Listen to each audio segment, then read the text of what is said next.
The Lord is risen. Hallelujah. Hallelujah. Welcome muli mga kapatid sa ating social media apostolate na Salmot Salita. Ngayon po ay araw ng linggo, ika-4 na linggo ng Pasko na muling pagkabuhay. At ang linggong ito ay tinatawag rin na Good Shepherd Sunday, linggo ng mabuting pastol.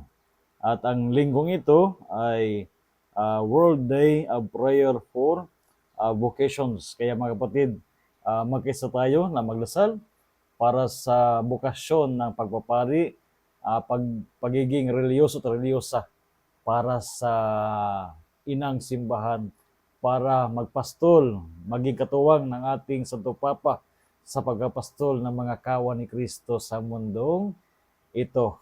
Ang ating ebanghelyo sa araw na ito, May uh, May 11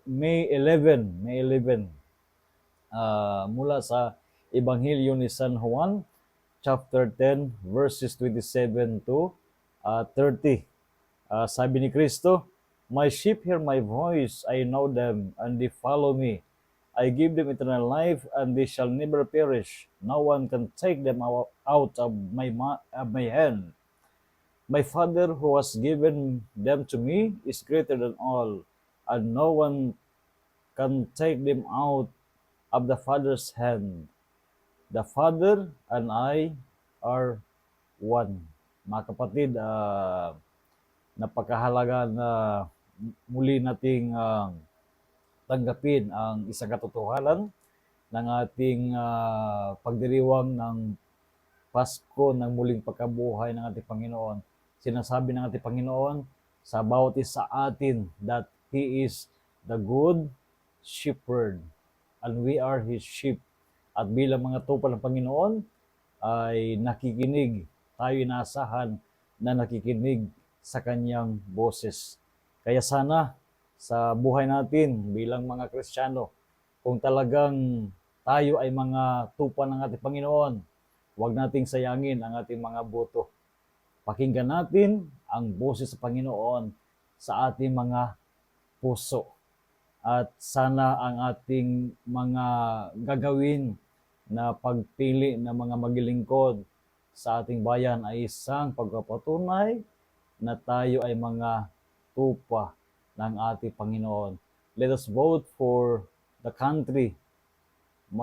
Pumili tayo ng mga kandidato para sa bayan, nagmamahal sa bayan, at nagmamahal sa Diyos higit sa lahat.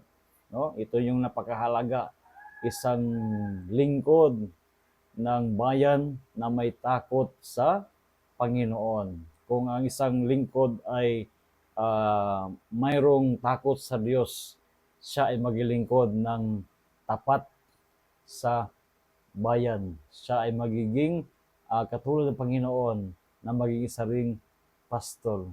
It's also an invitation for us to be a good shepherd after the example of the good shepherd who is Jesus Christ. Let us allow Jesus Christ to shepherd us all upang sa gayon tayo ay hindi maligaw, tatapwat tayo dalhin ng Panginoon sa luntiang sabsaban. Tayo ay dadalhin ng Panginoon sa buhay na walang hanggan. So again, a blessed Sunday sa inyong lahat at pagpalain kayo ng Panginoon sa araw na ito kasama ang inyong mga mahal sa buhay. At inihan ko kayo na mag-comment at ibahagi rin ang ating social media apostolate at Salmot Salita sa ating mga kaibigan sa larangan ng social media. At naway sa magitan ng pagbahagi ay marami tayo rin mapapastol, no? Sa way also of shepherding people sa magitan ng ating apostolado sa social media. So again, a blessed Sunday sa inyo lahat at ingat po kayo lagi.